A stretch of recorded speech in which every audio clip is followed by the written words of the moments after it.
ನೀವು protest support ಮಾಡ್ತೀರಾ ಅಥವಾ ರೆಸಿಗ್ನೇಷನ್ ಇಂದ ಏನು ಯೂಸೇ ಇಲ್ಲ ಅಂತ ಹೇಳ್ತೀರಾ? ಇಬ್ರು ವಿಡಿಯೋನ ನೋಡಲೇಬೇಕು.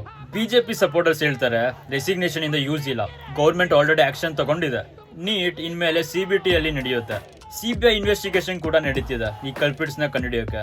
ಸೊ ರೆಸಿಗ್ನೇಷನ್ ಇಂಪಾರ್ಟೆಂಟ್ ಅಲ್ಲ, ಎಜುಕೇಶನ್ ಸಿಸ್ಟಮ್ ನ ಚೇಂಜ್ ಮಾಡೋದು important. Yeah, I agree with you. The main question is ಇದೆಲ್ಲ ಸಾಕಾ ಅಂತ.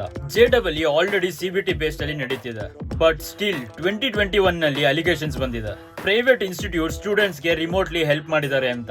ಅಂಡ್ 2026 ಅಲ್ಲಿ ಜಾರ್ಖಂಡ್ ಅಲ್ಲಿ ರಿಪೋರ್ಟ್ ಬಂದಿತ್ತು, JEE ಮೇನ್ ಸೆಂಟರ್ ಟ್ಯಾಂಪರ್ಡ್ ಆಗಿದೆ ಅಂತ.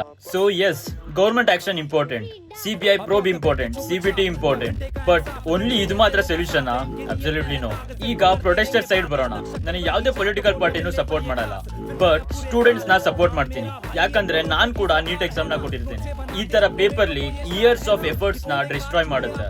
ಹೌದು, ಎಜುಕೇಶನ್ ಮಿನಿಸ್ಟರ್ ರಿಸಿಗ್ನೇಷನ್ ಇಂದ ಏನು ಚೇಂಜ್ ಆಗಲ್ಲ, ಬಟ್ ರೆಸಿಗ್ನೇಷನ್ ಯಾಕೆ ಬೇಕು ಅಂದ್ರೆ ಪೇಪರ್ ಲೀಕ್, ಡಿಲೇ, ಕನ್ಫ್ಯೂಷನ್ ಇದೆಲ್ಲ ನಾರ್ಮಲ್ ಆಗಬಾರ್ದು ಅಂತ. ನೀಟ್ ಮಾತ್ರ ಅಲ್ಲ, CBSE, even Karnataka state boards ಅಲ್ಲೂ ಕೂಡ SLE ಪೇಪರ್ ಲೀಕ್ ಆಗಿದೆ. So public patience already out break ಆಗೋಗಿದೆ. ಐ ಸಪೋರ್ಟ್ ರೆಸಿಗ್ನೇಷನ್, ಯಾಕಂದ್ರೆ ಪೇಪರ್ ಲೀಕ್ ಅಥವಾ ಏನೇ ಈ ತರ ಎಜುಕೇಶನ್ ರಿಲೇಟೆಡ್ ಇಶ್ಯೂಸ್ ಆದ್ರೆ ಏನೋ ಒಂದು ಆಕ್ಷನ್ ತಗೊಂಡ್ರೆ ಸಾಕು ಬಿಡು ಅಂತ ಬೇಕಾಬಿಟ್ಟಿ ಕೆಲಸ ಮಾಡಕ್ಕೆ ಆಗಲ್ಲ. ಈ ರೆಸಿಗ್ನೇಷನ್ ಇಂದ ಒಂದು ಎಕ್ಸಾಂಪಲ್ ಸೆಟ್ ಆಗುತ್ತೆ, ನೆಕ್ಸ್ಟ್ ಬರೋರ್ಗು ಭಯ ಅಂತ ಇರುತ್ತೆ.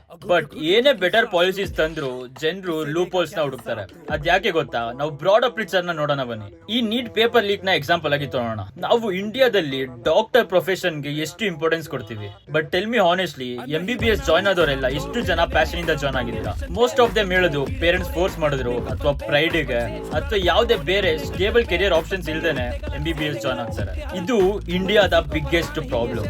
ಯಾವಾಗ ಬರೀ 2 to 3 ಪ್ರೊಫೆಷನ್ಸ್ ಗೆ ಸ್ಟೇಟಸ್ ಸಿಂಬಲ್ ಆಗಿ ಟ್ರೀಟ್ ಮಾಡ್ತೀವೋ ಅಲ್ಲಿ ತನ ಆ ಪ್ರೊಫೆಷನ್ಸ್ ಗಳಿಗೆ ಕಾಂಪಿಟೇಷನ್ ಹೆವಿ ಇನ್ಸೇನ್ ಆಗಿರುತ್ತೆ. ಆಮೇಲೆ ಡೆಸ್ಪರೇಷನ್, ಈ ಡೆಸ್ಪರೇಷನ್ ಇಂದ loop holes, short cuts, unfair method start ಆಗುತ್ತೆ. ಸೊ ಸೊಲ್ಯೂಷನ್ ಬರೀ ಎಕ್ಸಾಮ್ ಸೆಕ್ಯೂರಿಟಿ ಅಲ್ಲ, along with that social mind set ಕೂಡ ಚೇಂಜ್ ಆಗ್ಬೇಕು. ಯಾವಾಗ ಸಪ್ಲೈ ಕಮ್ಮಿ ಇರುತ್ತೋ ಅಲ್ಲಿ ತನ ಡಿಮ್ಯಾಂಡ್ ಯಾವಾಗ್ಲೂ ಹೈ ಆಗೇ ಇರುತ್ತೆ. So the final point is simple, protest ಬೇಕಿತ್ತು, not just for resignation but for the system to wake up. But permanent solution ಏನಂದ್ರೆ ಸಿಸ್ಟಮ್ ಚೇಂಜ್ ಜೊತೆ ಸೊಸೈಟಿ ಮೈಂಡ್ ಸೆಟ್ ಕೂಡ ಚೇಂಜ್ ಆಗ್ಬೇಕು.